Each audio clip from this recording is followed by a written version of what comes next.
Implement Q using stacks leet code का question है और बेसिकली इन जनरल ये एक लर्निंग कर्व का क्वेश्चन है। सिर्फ लीड कोड नहीं, अगर आप लर्न कर रहे हो lead let's say stack learn कर रहे हो या क्यू लर्न कर रहे हो तो ये इंटरव्यू में ये वाला क्वेश्चन बहुत कॉमन है। Make Q using stacks, usually इसमें अपन 2 स्टैक्स यूज़ करते हैं एंड एक ओवरव्यू स्टैक और क्यू पे अगर आप फेमिलियर नहीं हो तो। स्टैक बेसिकली लीफो होता है, लीफो मतलब कि last in last out. Let's say ये वाला ब्लॉक लास्ट में आया है ना, ये वाला ब्लॉक अपन ने इसके अंदर लास्ट में इंसर्ट किया है।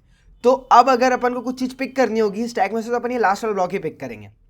But in case of Q के अंदर क्या होता है ना, लेट्स से ये 5 नंबर इस पाइप के अंदर सबसे पहले घुसा होगा 5 और सबसे पहले निकलेगा भी 5 ही, तो ये इस ऑर्डर में ही बाहर निकलेंगे क्यू के अंदर से एलिमेंट्स, ऐसा।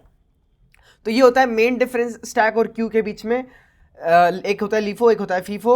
अब अपन को जो काम करना है वो है कि we have to use stacks. अपन को यूज़ करने हैं 1, 2 या मल्टीपल स्टैक्स। तो बेसिकली इसका सोल्यूशन है 2 स्टैक्स यूज़ करके अपने पास आ जाएगा आंसर। अपन को 2 स्टैक्स यूज़ करने हैं and we have to form a queue, या क्यू बनानी नहीं है, अपन को उन 2 स्टैक्स से ऐसे ऑपरेशंस परफॉर्म कराने हैं कि अपन एक बाहर से अगर कोई इंसान देख रहा है तो उसको यही लगेगा कि अपन एक क्यू ही है अंदर, राइट। बट अपन को क्यू से रिलेटेड कुछ भी काम नहीं करना है। What we have to do is अपन को बस 2 स्टैक्स यूज करके क्यू का इम्प्लीमेंटेशन लिखना है।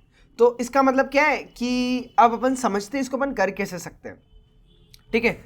तो इसकी बहुत सारी अप्रोचेस है एंड अपन ऑप्टिमाइज अप्रोच पे ही देखेंगे सबसे पहले, क्योंकि वो बहुत ईजी है, राइट। अगर अपन इसकी ब्रूट फोर्स या किसी और अप्रोच पे देखेंगे तो वो डिफिकल्ट लगेगी। इसकी सबसे ज़्यादा ईजी अप्रोच इसकी ऑप्टिमाइज अप्रोच ही है।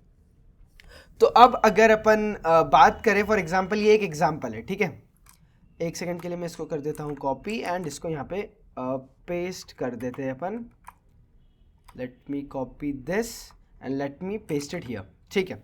So what I want to do is I also want to have a queue in our hand, कि लेट्स से कि अपन ये भी तो देखें कि अगर एक असली क्यू होती तो उसके अंदर वो ऑपरेशन कैसे परफॉर्म होता है ना।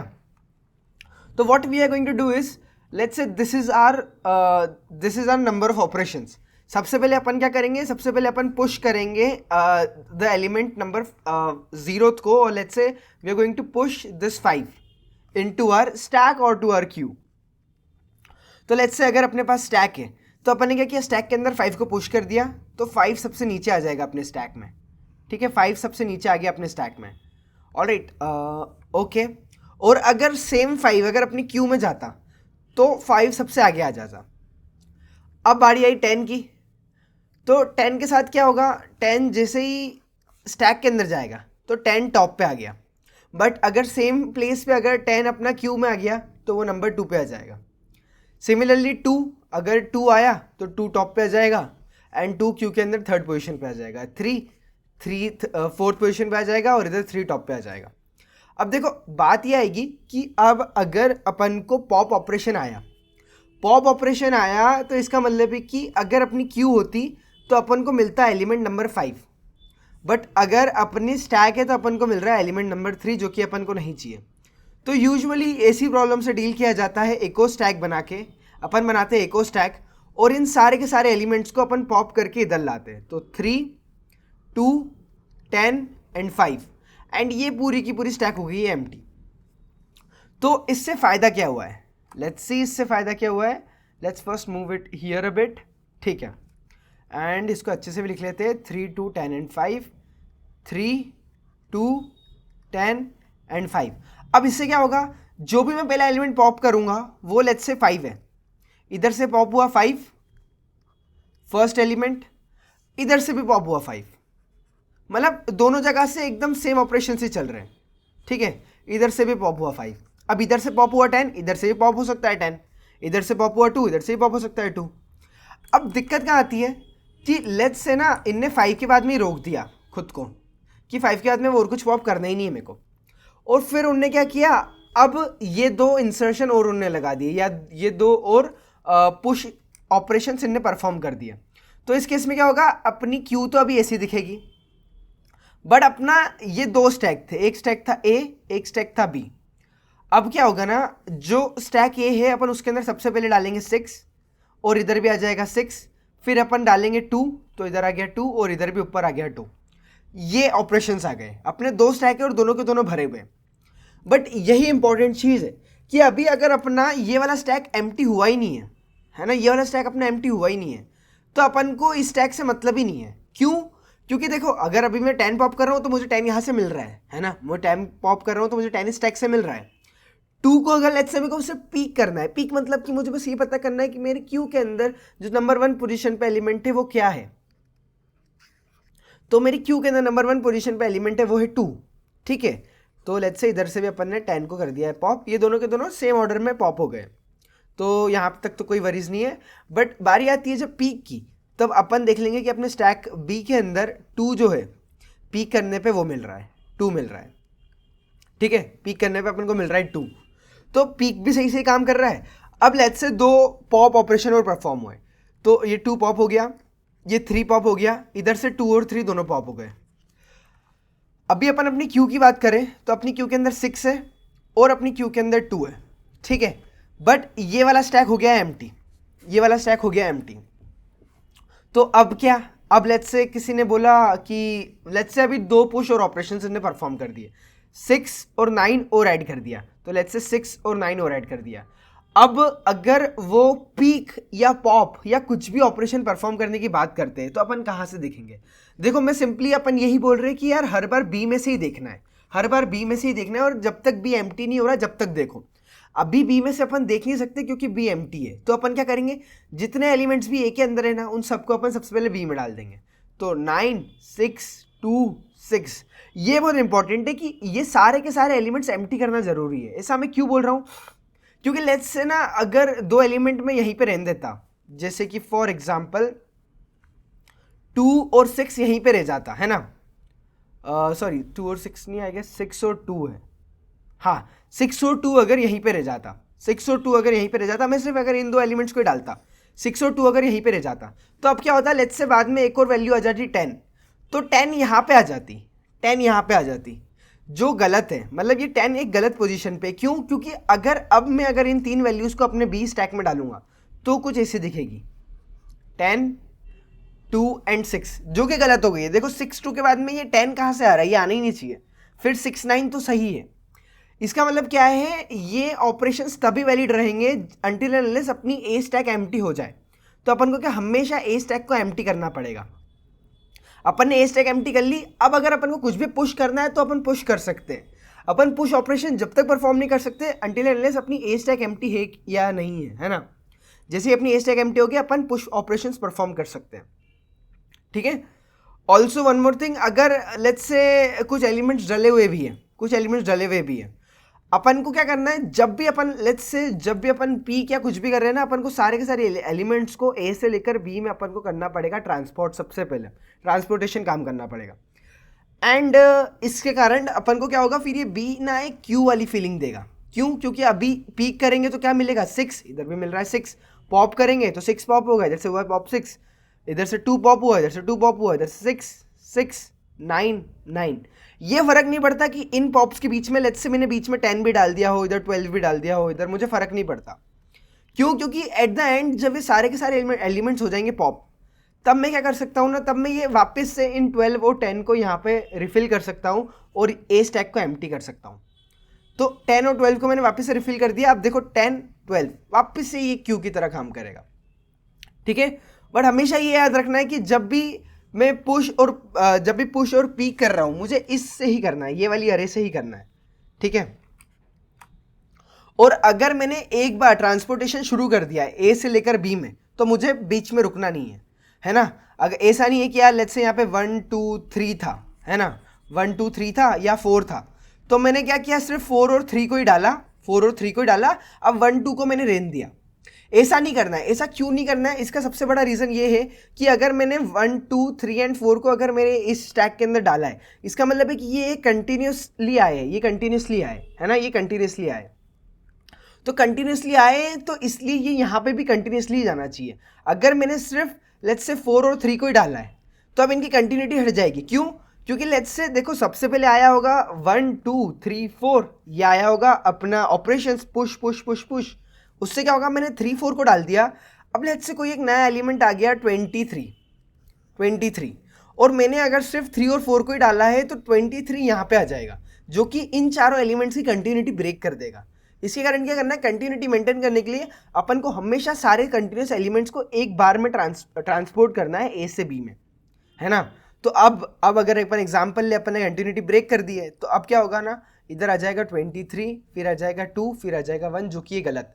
1 2 3 एंड 4 ये थी कंटिन्यूटी, आखिरी में आया था 23 लास्ट में आया था। ओके, तो ये चीज़ समझ आ गई। अपन इसको थोड़ा थोड़ा कोड में देखते जाते ताकि अपन को ज़्यादा इजीली ये क्वेश्चन समझ आते जाए। तो देखो, सबसे पहली चीज़ तो ना अपन को जो देखना है, अपन को 2 स्टैक को इनिशियलाइज करना पड़ेगा, ठीक है। 2 स्टैक को अपन को करना पड़ेगा इनिशियलाइज। तो लेट्स से अपन बना देते हैं एक स्टैक ऑफ इंट ए और एक स्टैक ऑफ इंट बी, और यहाँ की जगह अपन इसको प्राइवेट ही रखते हैं, ठीक है। Stack of int A, stack of int B, इन दोनों को अपन रखते हैं प्राइवेट, सिंपल एज दैट। अब देखो क्या होगा ना, अगर कोई भी नया एलिमेंट पुश कर रहा है x, तो अपन क्या करेंगे, नए एलिमेंट को हमेशा स्टैक ए में डालते जाएंगे, नए एलिमेंट्स को हमेशा स्टैक ए में डाल जाएंगे। मतलब अपन इसको बोल सकते हैं कि ये इनपुट स्टैक है, और अपन बोल सकते हैं कि ये आउटपुट स्टैक है, ठीक है। अब क्या है, अगर किसी ने नया एलिमेंट डाला है तो अपन क्या करेंगे, a dot push x, simple as that. कोई भी एलिमेंट पुश करते जा रहा है, अपन सिर्फ a के अंदर पुश करते जाएंगे उसको। अब बारी आती है पॉप की। तो पॉप देखो कब होगा, लेट्स से अपन वापस से एक नया एग्जांपल लेते हैं, वेट अ सेकेंड, ओके।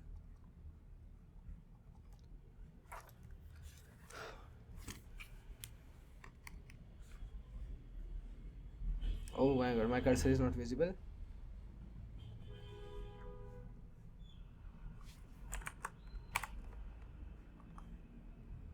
हाँ ठीक है, ऑलराइट। तो देखो अपन लेते हैं 2 स्टैक्स, ठीक है। फॉर एग्जाम्पल ये है ए स्टैक, ये है बी स्टैक। तो देखो क्या होगा ना, अगर अपन ने क्या किया है, पुश के अंदर तो बहुत सारे एलिमेंट्स अपन ने ए के अंदर कर दिए पुश।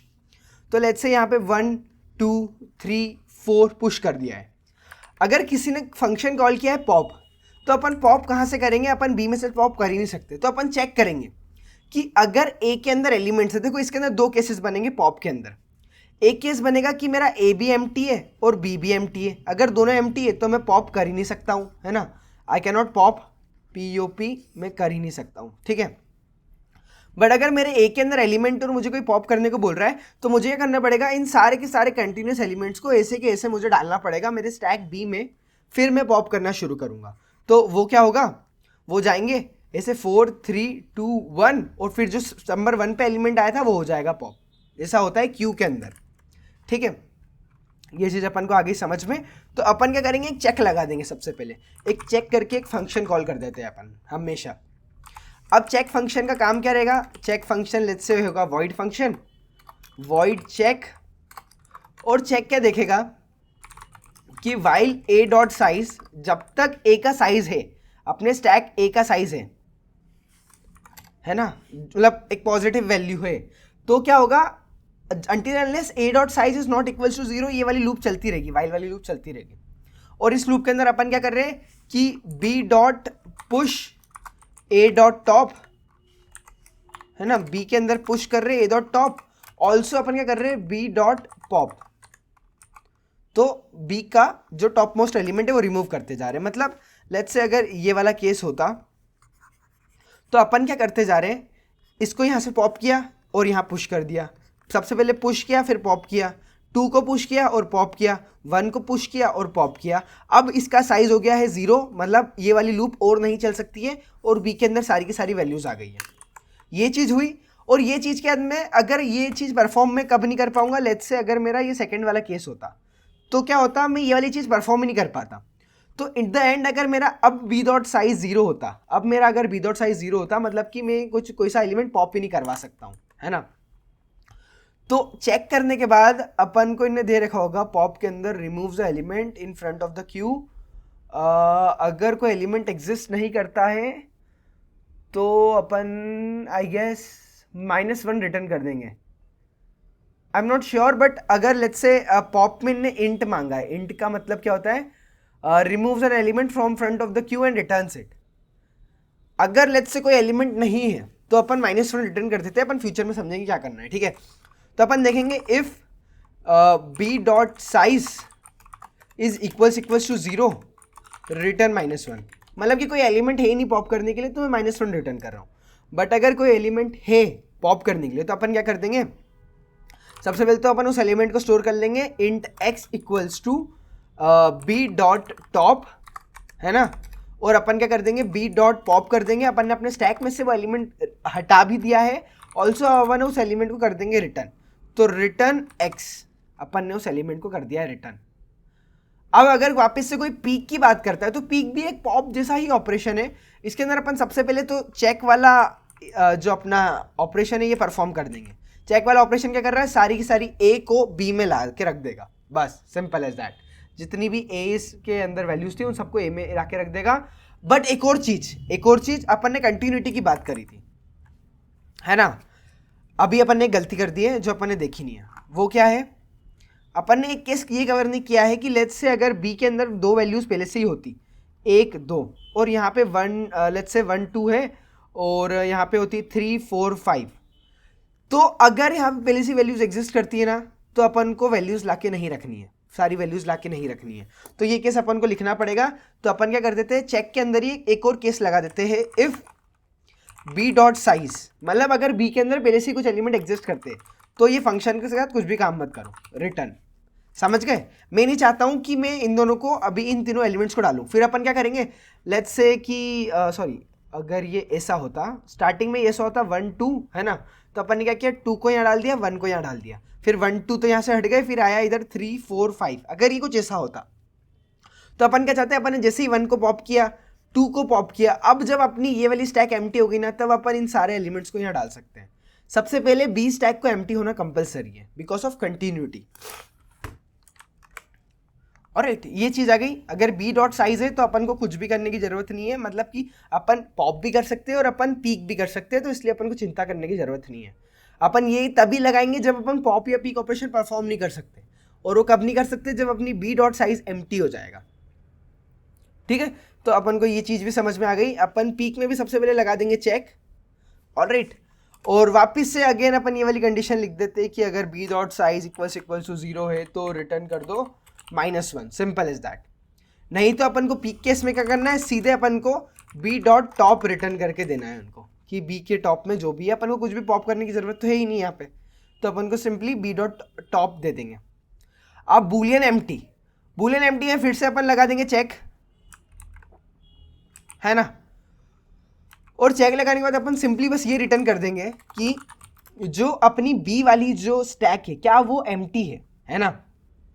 अब चेक क्या कर देगा, चेक बेसिकली बस ये मेक श्योर कर देगा कि बी एम्प्टी ना हो कैसे भी करके, है ना। अगर ए ही एम्प्टी है तो मैं बी के अंदर कुछ भर नहीं सकता, मतलब दोनों की दोनों स्टैक मेरी एम्प्टी है। ये मेरा चेक हमेशा ये वाली चीज़ मेरी मेक श्योर करेगा, ठीक है। तो अपन ने चेक के कारण तो ये मेक श्योर कर लिया कि अगर कुछ भी एलिमेंट हुआ अपने पास तो वो बी के अंदर आ जाएगा, मतलब एटलीस्ट एक एलिमेंट तो आ ही जाएगा। कुछ एलिमेंट्स हो सकता है ए में, बट अगर बी खाली है और ए भरा हुआ है, ऐसा पॉसिबल ही नहीं है, क्योंकि अपन ने अपना चेक फंक्शन लिखा ही इस तरीके से कि बी खाली और ए भरा हुआ कभी नहीं हो सकता। इसका मतलब है कि अगर बी भरा हुआ है, मतलब अगर बी खाली है, मतलब ए भी खाली होगा ही होगा। ये अपना चेक फंक्शन मेक श्योर कर रहा है। तो अपन सिंपली यहाँ बस ये रिटर्न कर सकते हैं कि B dot size is equals to 0। अगर ये केस है तो मतलब ट्रू और फॉल्स जो भी आएगा वो यहाँ से रिटर्न हो जाएगा। अगर आपको प्रॉपरली विजिबल नहीं है तो इसको मैं एक साइज और बढ़ा देता हूँ, ऐसा। Let's test it out, let's run it. हो सकता है अपन ने एक आधी चीज मिस कर दी हो।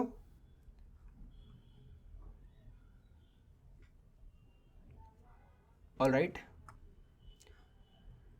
Time limit exceeded, okay, alright, let's see, push peak pop empty.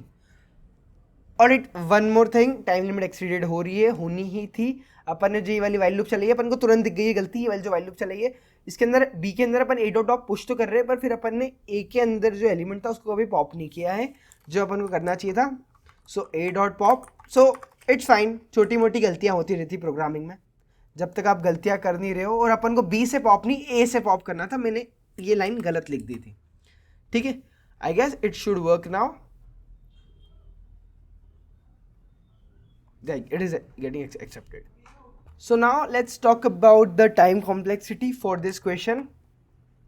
So in general अगर अपन एनालिसिस करें तो अपन क्या करते हैं यूजुअली, अपन सारे के सारे जितने भी एलिमेंट्स हैं, है ना, लेट्स से टोटल 10 एलिमेंट्स थे, तो अपने पास टोटल 2 स्टैक्स हैं, है ना. जितने भी ऑपरेशंस परफॉर्म हुए हो, है ना, जितने भी ऑपरेशंस परफॉर्म हुए, अपन ओवरऑल टाइम कॉम्प्लेक्सिटी निकालना चाहते हैं. लेट्स से अगर n ऑपरेशंस परफॉर्म हुए तो क्या अपनी टाइम कॉम्प्लेक्सिटी आएगी. देखो n ऑपरेशंस में अपन क्या कर रहे हैं, सारे के सारे n एलिमेंट्स एक ना एक बार स्टैक नंबर a में आएंगे और फिर यहाँ से सिंपली वो जाएंगे स्टैक नंबर 2 में, है ना. जितने भी n एलिमेंट्स थे लेट्स से n करके a से आए होंगे, ठीक है, और वो सारे के सारे जाएंगे स्टैक नंबर 2 में.